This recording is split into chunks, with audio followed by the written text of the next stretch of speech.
Bom dia, tudo bem? Meu nome é Levi Carvalho, nós estamos no nosso momento de oração aqui da Ibravos. Espero que você esteja acompanhando. Da última vez a gente falou um pouco sobre, iniciou, né? Deu uma introdução sobre consciência e a gente vai continuar. Vai fazer um pouquinho sobre uma pequena série sobre consciência. A gente vai falar hoje sobre o início, a criação. E a gente vai iniciar porque eu quero que esse vídeo não seja tão longo, mas é muita coisa às vezes para falar. Beleza? Então vamos lá.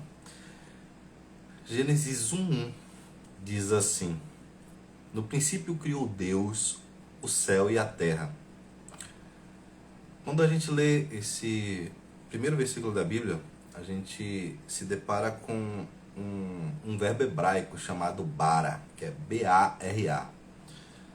Ele é pela primeira vez utilizado na Bíblia. A gente vai ter mais uma vez ainda, quando o homem é criado. E bara é um verbo que fala sobre o invisível vir a existir, ou seja, quando Deus coloca aqui, quando você vê na Bíblia assim, no princípio criou, Deus criou do zero, do invisível, do nada. Então, Deus criou do invisível, do nada, o céu e a terra. Lá em Salmos 33, versículo 6 diz assim: Os céus foram criados mediante a palavra do Senhor, e todos os corpos celestes pelo sopro da sua boca. Ou seja, ele está dizendo aqui que pela palavra dele os céus foram criados, e pelo sopro da boca dele todos os corpos celestes, as estrelas e tudo mais, né? A palavra terra, que a gente leu também no começo, é a palavra Eretz, que é R-E-T-Z em hebraico, que significa terra ou mundo físico, ou algo oposto ao imundo e puro. Ou seja, quando Deus criou a terra, ela era pura, ela não tinha nada de imundo, ela era perfeita. Ela era perfeita, pura e cheio de harmonia quando Deus criou. Então, é isso que significa esse verbo, esse verbetezinho, né, em hebraico, eretz. Só que logo quando a gente vê isso na Bíblia, a gente não repara muito, só que no versículo 2, a gente vê um bom dia, Thiagnis César, espero que tenha acertado o nome. A escrita é um pouquinho diferente, mas bom dia. A gente iniciou em Gênesis 1, a gente vai para Gênesis 1:2 agora. O que acontece? Se a gente reparar na Bíblia, é até estranho a gente ver essa passagem. Se a gente passar ela despercebida, a gente não vai entender muito. Mas quando você vem de Gênesis 1, que diz que no princípio criou Deus, o céu e a terra. A gente acabou de perceber aqui que Deus criou a terra, os céus do invisível, do nada. Simplesmente passou a existir. E a terra era perfeita, ela estava em plena harmonia. Quando a gente vai para o 2, a gente se assusta, porque diz assim: e a terra era sem forma e vazia. Ou seja, do nada, de um versículo para o outro, a gente vê um salto.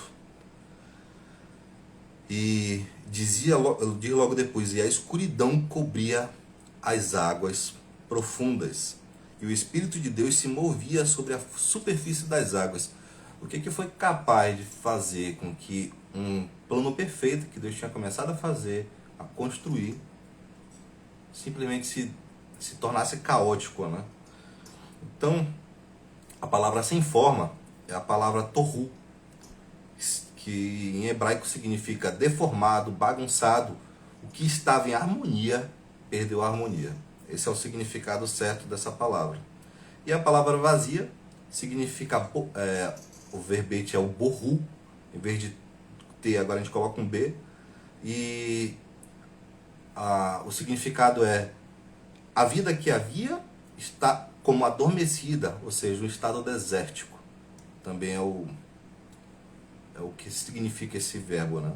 Ou seja, a gente saiu de uma terra perfeita, em perfeita harmonia, e simplesmente do nada, de um versículo para o outro, a gente vê uma decadência simplesmente estranha. A gente não percebe se a gente passar muito rápido isso na Bíblia. A gente tem que realmente estudar um pouquinho para perceber isso. Ou seja, algo aconteceu com a criação e ela entrou em colapso. e tudo se tornou coberto por águas. Bom dia, Paulo.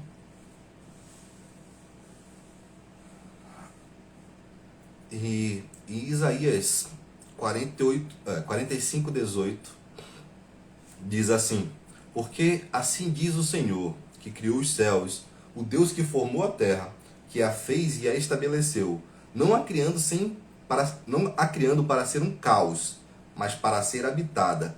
Eu sou o Senhor e não há outro. Ou seja, isso é mais um versículo que prova que o versículo 1 era verdade. Deus criou para ser algo harmonioso. Esse foi a intenção de Deus ao criar a terra, né? E aí a gente se pergunta, o que houve então? O que aconteceu?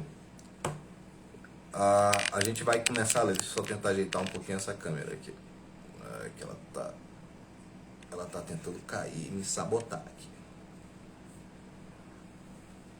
Só um pouquinho. Eu acho que deu certo agora.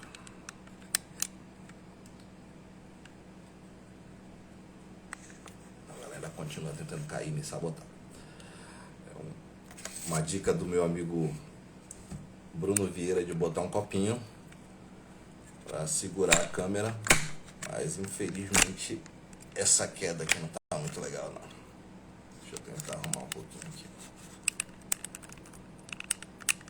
Vamos lá. Então o que acontece? A gente vai começar lendo em Ezequiel. Vou tentar me apressar porque os textos são grandes, eu vou ler bastante a Bíblia aqui hoje. A gente vai tentar fazer isso em 10, 15 minutos no máximo para a gente conseguir falar tudo, tá bom? Então Ezequiel 28, 12 a 19 diz assim: filho do homem, entoe esse cântico fúnebre para o rei de Tiro. Transmita-lhe a seguinte mensagem do Senhor soberano. Você era um modelo de perfeição, cheio de sabedoria e beleza. Estava no Éden, o jardim de Deus. Ou seja, a gente já, pelo que a Bíblia diz, a gente tinha um jardim, um Éden diferente antes no céu, antes de Deus criar o Éden aqui da terra. Possivelmente já teríamos um lá no céu, onde todos os anjos, os seres que Deus criou lá, os seres celestes, habitavam. Então, suas roupas eram enfeitadas com todas as pedras preciosas: rubi, topázio, esmeralda, crisólito, ônix e jaspe, safira, berilo e turquesa, todas trabalhadas com cuidado para você sobre o ouro mais puro. Foram-lhe entregues no dia em que você foi criado. Eu o escolhi, eu o ungi como querubim guardião. Você tinha acesso ao Monte Santo de Deus e andava entre as pedras cintilantes. Era irrepreensível em tudo o que fazia, desde o dia em que foi criado, até que se achou maldade em você. Seu rico comércio o levou à violência e você pecou. Por isso o bani em desonra do monte de Deus. Eu o expulsei, ó querubim guardião, de seu lugar entre as pedras cintilantes. Seu coração se encheu de orgulho por causa de sua beleza. Sua sabedoria se corrompeu por causa do seu resplendor. Por isso o atirei na terra. Isso que eu quero que você preste atenção. A ciência fala que caiu um meteorito muito grande, né, dentro da terra e houve um caos na terra. Olha a Bíblia dizendo aqui, continuando então. Por isso o atirei na terra e o expus ao olhar dos reis. Você profanou seus santuários com seus muitos pecados e seu comércio desonesto. Por isso fiz sair dentro de você um fogo que o consumiu, reduziu-o a cinza no chão, à vista de todos que observavam. Todos que o conheciam estão horrorizados com o seu destino. Você chegou a um terrível fim e não mais existirá. Em Isaías 14, 12 a 15. Diz assim, gente, passando para outro livro, outro profeta falando também sobre Lúcifer. No caso aqui, antes era Lúcifer, né? Hoje ele é conhecido como Satanás, não à toa. A gente leu aqui agora as características de Lúcifer, a gente vai depois só destrinchar um pouquinho melhor. Como você caiu dos céus, ó estrela brilhante, filho da alvorada. Foi lançado à terra, você que destruía as nações, pois dizia consigo, subirei aos céus e colocarei meu trono acima das estrelas de Deus. Ou seja, o significado dessas estrelas para os estudiosos é os outros anjos de Deus. Dominarei no monte dos deuses, nos lugares distantes do norte, Subirei aos mais altos céus e serei semelhante ao Altíssimo. Pega essa chave também, semelhante ao Altíssimo, porque a gente vai prestar um pouquinho atenção nisso mais no futuro. Contudo, serás precipitado para o reino dos mortos, no mais profundo do abismo. Apocalipse 12, dos versículos 7 ao 9. E ele diz um pouco do que figurou naquele dia ali. Houve guerra no céu. Miguel e seus anjos lutaram contra o dragão e seus anjos. O dragão perdeu a batalha e ele e os seus anjos foram expulsos do céu. Esse enorme dragão, a antiga serpente chamada Diabo ou Satanás, que engana o mundo todo, foi lançado na terra com seus anjos. Mais um versículo provando o que eu estou falando aqui. Um pouquinho antes, no capítulo 12, no versículo 4, a partezinha A diz assim, para te ver o tamanho que era Satanás, né? E a sua cauda levou após si a terça parte das estrelas do céu e lançou-a sobre a terra, ou seja, caiu sobre a terra Satanás e uma terça parte dos anjos. Então, que a ciência fala que foi um grande meteoro, a Bíblia fala que foi Satanás e seus anjos que caíram e saíram destruindo a terra, né? Por isso a gente vê esse vácuo de um dia, ou seja, de um versículo para o outro, essa diferença tão grande, né? E Jesus dizendo, Lucas 10, versículo 18 ao 20. Na verdade, só o versículo 18, a gente vai ler só para ser um pouco mais rápido. Então ele, Jesus, lhes disse, vi Satanás caindo do céu como um relâmpago. Me perdoem. Esse negocinho que vai sair vai pra minha mão agora. Deixa eu fazer uma selfie que tá feio. Vou trocar esse negocinho aqui. Então a gente vê aí essa queda de Satanás. Ela é o motivo de termos esse caos que a gente leu no versículo de Gênesis 1, 2. E só para a gente ir já sabendo mais ou menos, olha a diferença do nome quando Lúcifer foi criado por Deus para ser a semelhança do Altíssimo, né? Na verdade, para ser a estrela daquele momento ali. O nome dele significava anjo de luz, significava portador da luz, querubim da guarda, ungido, luzeiro, resplendor da luz. E hoje Satanás, que é o nome dele, significa portador das trevas, a serpente, o enganador, o diabo, o adversário, o ladrão, o homicida, o mentiroso, o acusador, o sedutor, o príncipe desse mundo. É assim que a Bíblia chama hoje Satanás. Então, quando a gente vê isso acontecendo, esse desastre, a gente percebe logo depois também, a partir de Gênesis 1:3, que Deus não criou de novo a terra, ele simplesmente vai lá e remodela ela. Então, a gente vê, Deus já criou então a terra, ele simplesmente diz, só continuando, se você pegar o brilhozinho desse versículo, ele diz assim, e a terra era sem forma e vazia, estava sob escuridão, né? Então a primeira coisa que Deus fala, haja luz. A outra coisa que a gente vai ver na palavra é, haja separação das luzes e das trevas. Separação entre águas e águas. Segundo a ciência era glacial, né? Então, segundo a Bíblia, tudo era água. Houve a criação de um firmamento, um único continente, naquele tempo só tinha um continente. Havia separação entre as águas, tendo então a sua água do mar e as águas dos céus, ou seja, as nuvens, formando então a atmosfera. Um só continente, um só mar, a terra produziu vegetação, Deus criou o sol e a lua, Deus criou as estrelas, Deus mandou as águas produzirem as aves e os animais marinhos, e Deus mandou a terra produzir animais domésticos, animais que rastejam pelo chão e animais selvagens. Ou seja, pela uma ordem de Deus, as águas começaram a produzir. Então isso é coisas interessantes que a gente lê na Bíblia e a gente acaba passando despercebido. E logo depois disso, Deus criou o homem. E o interessante isso está em Gênesis 1, 26 e 27. A gente começa a fazer as somas das coisinhas que a gente leu naqueles versículos sobre Satanás. Façamos o ser humano a nossa imagem. Ele será semelhante a nós. Então, o que a gente leu ali Se eu não me engano, em Isaías. Deixa eu só pegar aqui. Em Isaías 14, do versículo 12 ao 15, que diz que ele queria ser semelhante ao Altíssimo quando nós fomos criados. Deus nos fez semelhante a ele. Então ele dominará sobre os peixes do mar, sobre as aves do céu, sobre os animais domésticos, sobre todos os animais selvagens da terra e sobre os animais que rastejam pelo chão. Assim Deus criou os seres humanos, à sua própria imagem, a imagem de Deus os criou. Homem e mulher os criou. A gente acabou de ler então Gênesis 21, 26 a 27. Ou seja, Deus, esse é o plano perfeito de Deus. Deus criou tudo perfeito. Deus formou tudo perfeito para que o homem dominasse tudo. Então esse é o plano perfeito de Deus. Deus dominaria todos os seres da terra.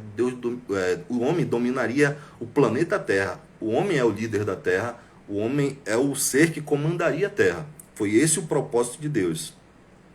E nesse versículo de Gênesis 1, 26, Deus novamente usa o verbo bara, que é criado invisível, fazendo existir alguma coisa. Então é a segunda vez que esse verbo é usado na Bíblia. Ou seja, Deus criou o ser humano do zero, do invisível. Nós somos totalmente originais. E alguns eruditos chegaram a uma conclusão. Primeiro, imagem, quando a gente lê imagem, Deus nos criou a sua imagem. Essa imagem é o espírito dele. E a semelhança significa a alma, as faculdades mentais. Então a gente tanto o espírito nosso espírito é semelhante a de Deus, quanto a nossa alma também, as nossas faculdades mentais. Então Deus olhou para tudo o que havia feito e viu que era muito bom. Isso é importante tu olhar, porque tudo que Deus fez, a gente viu isso naquele dia ali, nosso último momento. Tudo que Deus criou era bom. Tudo que Deus cria é bom. Ele não consegue fazer. É contra a natureza dele fazer coisas ruins. Então, ele só faz coisas boas. Ele é um Deus bom. Isso foi uma das coisas muito complicadas que o Velho Testamento passou, porque ele esqueceu que Deus era bom, né? E Gênesis 2:7 diz assim: Então o Senhor Deus formou o homem do pó da terra, soprou o fôlego de vida em suas narinas, e o homem se tornou ser vivo. A palavra formou no hebraico yatsá, que é modelar. Fôlego de vida, a palavra ruach no hebraico, que o significado é Espírito de Deus. Então nós fomos gerados de dentro de Deus. Deus fez o homem puro, e o intuito de Satanás foi deturpar a criação. E último parte do nosso dia de hoje que a gente vai falar. Qual foi a ordem de Deus para o ser humano?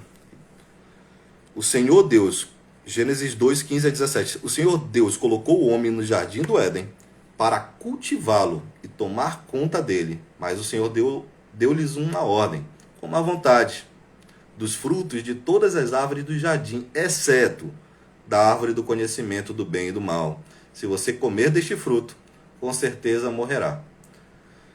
Uma coisa legal de a gente perceber é que, graças a Deus, esse fruto era do bem e do mal. Se fosse só do mal, talvez a raça humana estaria liquidada, né? E uma lei bíblica, para você ter noção do que a gente está falando aqui, a lei bíblica que está em 2 Pedro 2, versículo 19, diz assim: porque de quem alguém é vencido, de tal se faz-se escravo. Então, o ser humano ele foi vencido. A gente vai continuar isso no outro dia. Só foi uma introdução sobre a criação aqui, para a gente entender mais ou menos o que estava acontecendo. Mas a gente tem que perceber que o ser humano foi criado para ser o dominante da Terra. A Terra foi criada para ser perfeita. A gente era para estar vivendo em perfeita harmonia. A Bíblia diz que, nos outros versículos, que não era para faltar nada para o ser humano. Deus fez a Terra para suprir o ser humano em todas as coisas. Deus fez a Terra para que o ser humano não sentisse falta de nada. Então, a gente tinha a presença de Deus que visitava o homem todos os dias. Nós tínhamos tudo que o ser humano necessitava naquele tempo. E a gente vai ver depois que, por culpa de Satanás, na verdade, logo depois a Eva é enganada, o homem é enganado também. E esse domínio passa a ser de Satanás. Por isso que a gente leu ainda agora que um dos nomes de Satanás descrito na Bíblia é o príncipe desse mundo, ou seja, a posse, o governo desse mundo passou a ser de Satanás e deixou de ser da raça humana. Por isso a gente vê tantas coisas acontecendo. Por isso que as pessoas se perguntam, poxa, mas por que tanta miséria? Por que que existem tantas guerras? Por que que existem tanta coisa ruim? Simplesmente porque o dono desse mundo é Satanás. Então, o príncipe desse mundo. Uma outra coisa interessante.